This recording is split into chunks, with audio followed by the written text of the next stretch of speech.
నుంచి భారీ గణనదుల వరకు కూడా రకరకాల ప్రతిమలతో దర్శనమిస్తూ ఉంటారు.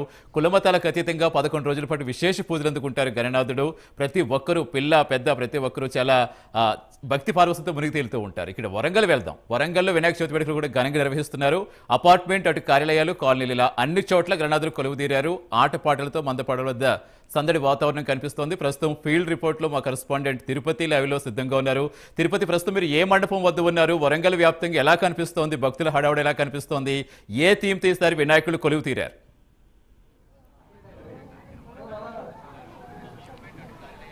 యా సతీష్, జై బోలో గణేష్ మహారాజ్ కంటూ వరంగల్ నగర వ్యాప్తంగా మారబోతున్న పరిస్థితి కనబడుతుంది. ఉదయం నుంచి కూడా మండపాల దగ్గర నిర్వాహకులు అన్ని ఏర్పాటు కొనసాగించుకొని గణనాథులు కొలుదినటువంటి పరిస్థితి కనబడుతుంది. ప్రస్తుతం నేను వరంగల్ నగరంలోని రామ్నగర్ క్రాంతి నగర్ సంబంధించినటువంటి మండపం దగ్గర నుండి ఇక్కడే కొద్దిసేపు క్రితమే విగ్రహానికి సంబంధించిన పూజా కార్యక్రమాలు ముగిసినటువంటి పరిస్థితి కనబడుతుంది. వరంగల్ నగర వ్యాప్తంగా కూడా ఉదయం నుంచి గణనాథుల పూజా కార్యక్రమాలు కొనసాగినటువంటి పరిస్థితి కనబడుతుంది. మనం విజువల్లో చూస్తున్నాం. ఈ విగ్రహం రామ్నగర్ కావచ్చు, క్రాంతి నగర్ సంబంధించిన నిర్వాహకులు కావచ్చు, కుటుంబ సభ్యులంతా కుటుంబ సమేతంగా ఇక్కడ పూజా కార్యక్రమాలు కొనసాగించి ఇక్కడ విగ్రహాన్ని ఏర్పాటు చేసి 9 రోజుల పాటు అత్యంత భక్తి శ్రద్ధలతో కూడా ఈ నవరాత్రి ఉత్సవాల కార్యక్రమాలను కొనసాగిస్తారు. ఓ రోజు అన్నదాన కార్యక్రమం కావచ్చు, ఓ రోజు పూజా కార్యక్రమాలు, చిన్న పిల్లల ఆటపాటలతో కూడా ఈ నవరాత్రి ఉత్సవాలు అంగరంగ వైభవంగా కొనసాగుతున్న పరిస్థితి కనబడుతుంది. మనం విజువల్లో చూసిన కొద్దిసేపటి క్రితమే ఇక్కడే ఈ రామ్నగర్ క్రాంతి నగర్ సంబంధించినటువంటి కుటుంబ సమేతంగా వారంతా కూడా పూజా కార్యక్రమాలు కొనసాగించి కొద్దిసేపటి క్రితమే గణపతిని ప్రతిష్ఠించినటువంటి పరిస్థితి అయితే కనబడుతుంది. ఈ క్రాంతి నగర్ రామ్నగర్ సంబంధించినటువంటి కాలనీ వాసులు అసలు ఎటువంటి పూజా కార్యక్రమాలు చేస్తారు, ఈ 9 రోజుల పాటు ఎట్లా ఉంటుందో వాళ్ళతో మాట్లాడదు. నాతో పాటు కాలనీ ఫ్రెండ్ ఆంధ్రతో మాట్లాడదు. ఎట్లా ఉంటుంది ఈ క్రాంతి నగర్ సంబంధించినటువంటి వినాయక సంబంధించిన 9 రోజుల పాటు పూజా కార్యక్రమాలు ఏ విధంగా కొనసాగిస్తారు, ఎట్లా అంటే మొత్తం ఏం చెప్తారు? ఇప్పుడు రోజు ఒక్కటి చేస్తాం సార్ పూజ. ఇప్పుడు 9 నవరాత్రాలు రోజు ఒక్క పూజ చేస్తాం. అయ్యగారు వస్తాడు చేస్తాడు. గత 25 సంవత్సరాలు అంటే ఈ సంవత్సరంతో 26 సంవత్సరాలు మేము ఇక్కడ పెట్టబట్టి 26 సంవత్సరాల నుంచి ఇక్కడ ప్రతిష్టాపన జరుగుతుంది. చిన్న చిన్నగా భగవంతుడే ఇంతవరకు తీసుకొచ్చిండు. ఆ భగవంతుని దయ వల్ల కాలనీవాసులు మరి కాలనీవాసులు అందరూ ఆయుర ఆరోగ్యాలు అష్టైశ్వర్యాలతోటి తులతూగాలని భగవంతుని మేమందరం కోరుకుంటున్నాం. మీ టీవీ వారు ప్రేమ్ టీవీ వారు కూడా వచ్చింది, చాలా సంతోషం మాకు. మనతో ప్రధానంగా అశోక్ ఉన్నారు. ఎట్లా మీ చిన్నప్పుడు ఎట్లా ఉండేది వినాయక చవితి సందడి కావచ్చు, ఇప్పుడు ఎట్లా ఉంది? కాలనీవాసులు ఎంత ఈ పండుగను ఎట్లా జరుపుకుంటారంటే 26 సంవత్సరాల క్రితము క్రాంతి నగర్ గణేష్ ఉత్సవ కమిటీ ఏర్పడి ఒక చిన్న వినాయకుడిని దాన్ని ఎస్టాబ్లిష్ చేసి దేవుని యొక్క సంవత్సరం విగ్రహం యొక్క హైటు ఈరోజు 9 ఫీట్ల వరకు తీసుకొని వచ్చి గణేష్ ఉత్సవాలను దిగ్విజయంగా కాలనీలోని క్రాంతి నగర్ కాలనీలోని ఒక 500 కుటుంబాలు, పోలీస్ డిపార్ట్మెంట్ కానీ, ఎడ్యుకేషన్ డిపార్ట్మెంట్ కానీ, మెడికల్ డిపార్ట్మెంట్ కానీ, వివిధ డిపార్ట్మెంట్ వారు అందరూ ఉద్యోగస్తులే ఈ కాలనీలో నివసించడం. తర్వాత ఈ యొక్క గణేష్ ఉత్సవ కమిటీ గణనాథుని ప్రతిష్టాపన అనేది చాలా దిగ్విజయంగా చేయడం అనేది జరుగుతుంది.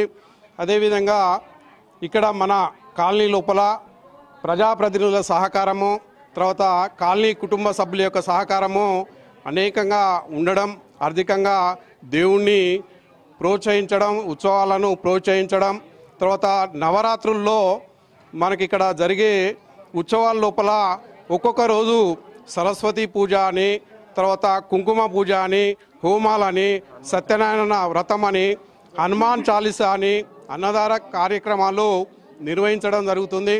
ఇటువంటి కార్యక్రమాల్లో ప్రజాప్రతినిధులతో పాటు చుట్టూ ఉండే రామ్నగర్ ఏరియాలో ఉండే ప్రజలు, భక్తులు అన్నదాన కార్యక్రమంలో పాల్గొనడం జరుగుతుంది. ఇక్కడ స్పెషాలిటీ ఈ క్రాంతినగర్ గణేష్ ఉత్సవ కమిటీ నిర్వహించే లడ్డూ వేలంలో ప్రసాదం లోపల అనేకమైన ఇక్కడ వేలం పాటలో అనేకమైన భక్తులు పాల్గొని దిగ్విజయంగా వాటిని కైవసం చేసుకోవడం జరుగుతుంది. ఇటువంటి ద్వారా వచ్చిన ఆదాయం దాదాపు ప్రతి సంవత్సరము 20,000 పైనే ఉండడం జరుగుతుంది. తర్వాత ఇక్కడ ఈ మన గణేష్ ఉత్సవ కమిటీ యొక్క ఫండ్ కూడా స్వతంత్రంగా ఒక 5 లక్షల వరకు చేకూర్చడం జరిగింది. తర్వాత అదేవిధంగా ప్రతి ఇంటి నుండి భక్తులు చందా రూపం లోపల దాదాపుగా 1000 నుండి 2000, 3000 ఇవ్వడం జరుగుతుంది. ప్రతి సంవత్సరం అన్నదాన కార్యక్రమంలో ఎవరో ఒక ఎన్ఆర్ఐ దాతలు కానీ, లోకల్ ఉండే దాతలు కానీ 2-3 సార్లు నిర్వహించడం, తర్వాత ఈ ఉత్సవాలను దిగ్విజయంగా మా కాలనీ లోపల పాల్గొనడం మా కాలనీలో చాలా అందరికీ సంతోషాన్ని ఇస్తుంది.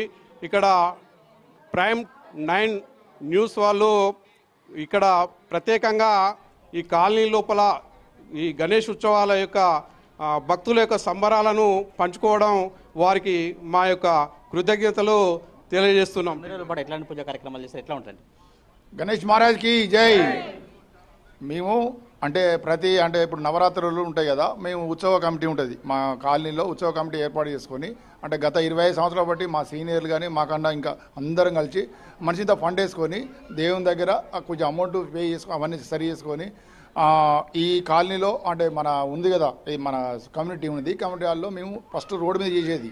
తర్వాత కొంచెం ప్రజాప్రతినిధుల వల్ల కొంచెం దీన్ని లెవెల్ చేసి ఎమ్మెల్యే గారు కొంచెం ఫండ్ ఇస్తే దానివల్ల మేము దీన్ని కట్టి ఇక్కడ మీ ఇందులో చేసుకుంటున్నాం. వరంగల్ నగర వ్యాప్తంగా ఒక ఆలయాలతో పాటు కాలనీలో కావచ్చు, అపార్ట్మెంట్లలో కావచ్చు, మిగతా ప్రభుత్వ కార్యాలయాలు కావచ్చు, గల్లీ గల్లీ కూడా గణనాథుడు కొలుదిన పరిస్థితి కనబడుతుంది. 9 రోజుల పాటు అత్యంత భక్తి శ్రద్ధలతో కాలనీ వాసులు కావచ్చు, భక్తులంతా కూడా గణనాథుడికి పూజలు చేస్తారు. ఎందుకంటే ఏ పూజ కార్యక్రమం కావచ్చు, ఏ దేవుని కార్యక్రమం కావచ్చు, ఏ శుభకార్యం కావచ్చు, ఏ మంచి కార్యక్రమం తీసుకున్నా మొదట గణనాథుడికి, విఘ్నేశ్వరికి పూజల కార్యక్రమాలు కొనసాగిన తర్వాతనే మిగతా కార్యక్రమం చేస్తారు. ఈ నేపథ్యంలో భాగంగా వరంగల్ నగరం అంతా కూడా జై బోలో గణేష్ మారక్ అంటూ మారుమవుతున్న పరిస్థితి కనబడతా ఉంది. Satish. Right, thank you Tirupati. అది వరంగల్ వ్యాప్తంగా గణనాథుల వద్ద భక్తుల కోలాహలం ఆ విధంగా కనిపిస్తోంది. ఒకసారి వైజాగ్